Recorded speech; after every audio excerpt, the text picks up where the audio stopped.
The topic is youth violence and intentional injuries. And our guest is from Meharry Medical College, Dr. Paul Juarez. And of course, Dr. Juarez is a member of the Family and Community Medicine department at Meharry Medical College. And of course, Dr. Juarez, let me talk about the hesitations here, because I'm trying to keep all of these things straight, because you are, as we indicated, giving us some excellent information, and what we want to do is to continue that by talking about the topic this morning, and that is youth violence and intentional injuries. Let's talk about it from that perspective. Okay. Well, as what I was saying, when I got to Charles University in Los Angeles, Dr. Haynes said there was a new report out by the Secretary of Health and Human Services that identified 6 areas that contributed disproportionately to the health of minority populations in terms of adverse outcomes. They said, choose one. And with my background in juvenile corrections and in terms of working with youth, I decided to choose an area that they're calling intentional injuries, which is violence. And it's not just youth violence. The topic really deals with everything from child abuse to intimate partner violence, youth violence to elder abuse to sexual assault and rape as well. And those are the major categories. So when I started, again, he just said, go out and do something. I started meeting with other faculty at the medical school and talked with people, and they were, to the one, everybody said, this is a major problem we're dealing with. Youth violence is something that affects us all.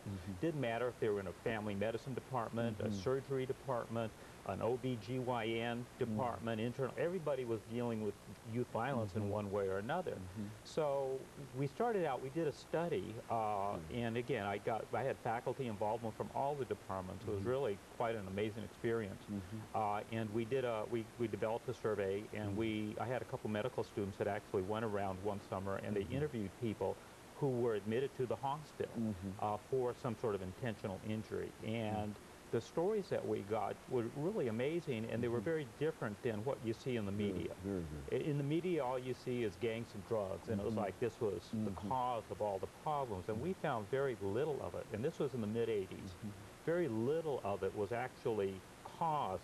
The actual cause was either gang-related or drug-related. It was fights and people dealing with circumstances that got out of control, and that was what we were seeing over and over again, whether it was people out on, out in a bar or sort of in a park, or, a domestic violence situation. It was just not what people were traditionally seen as, what people expected in terms of youth violence.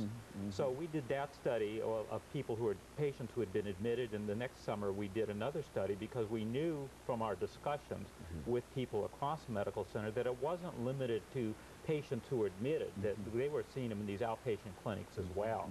And so I had students going around to all of the outpatient clinics, there were about 12 of them, and reviewing records the next summer. And what we found is that there are far more people seen in outpatient settings than were admitted to the hospital. And so the admissions were something like 6 a day at that time, but we identified about 25 victims of intentional injuries in the outpatient clinics every day. I mean, that was really a huge number. Those numbers were very, very, very large. And so when we started looking at it, and then some of the putting it in perspective with some of the national data, we found that youth violence, in terms of really had a disproportionate impact on minority populations, that African-American males were over 6 times more likely to be a victim of an intentional injury, and Latino males were about 3 times as likely than whites. And so we wanted to do something, again, we're beginning to get a better picture of what the problem is, and now the next step is, what do we do about it? So part of, again, I was a young faculty and a researcher, and so, data were real important to me. But one day I went into the hospital. It was a Monday morning. I was going up to the trauma center because that's the nurse coordinator there kept a log of all the admissions and people that were seen or admitted over the weekend. And I was shocked because the hallways, it was like 8 o'clock in the morning, and the hallways were full of people, just lined with people, families, and they don't usually allow children up on the upper wards. And I was really puzzled, so I asked the social worker, I said, what's going on? And she said, Paul, it was a bad weekend. Oh, And I said, you know, what do you mean? And she said, these are people who are waiting to see if their loved ones are going to survive. They're in the intensive care unit. And I went back out and I looked up and down the hall, and I was just flabbergasted and started talking to some of the people about what was going on. It was just an amazing experience. And to me, it really took the whole issue of youth violence from being an academic issue to really being a very personal issue. As a result of that, we started, the social worker there, her name was Sandra Young, and we still stay in touch, and another woman who worked with the victim witness program.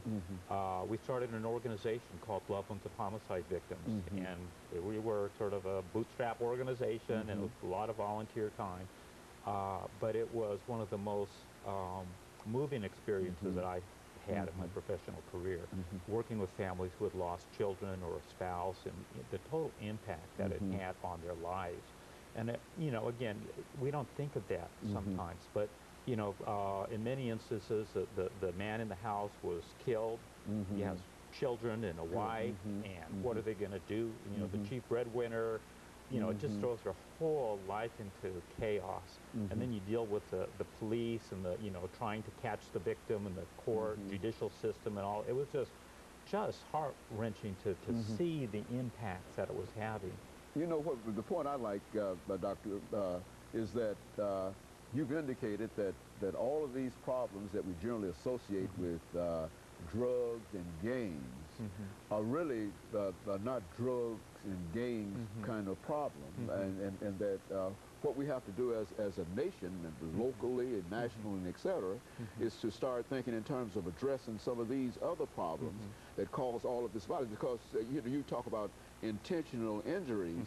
Well, if these injuries are intentional, then there ought to be some kind of societal kind of situation that you could work out, and that you could deal with the fact that you've got all of those folks that are out in the hallway there, that there ought to be some kind of policy, some kind of program, even if it, well, you know, I think that we've talked about gun control and et cetera. If that is one of the methods that we might use in order to keep people from gathering up after the weekend looking for their relatives and et cetera, then we ought to think in terims of doing something like that. And of course, we're getting ready for the second commercial break, and we'll allow you to continue this discussion after this break. But Dr. Juarez, this really is what we wanted.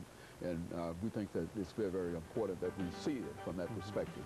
And of course, we'll be back with our audience following this very, very short commercial break.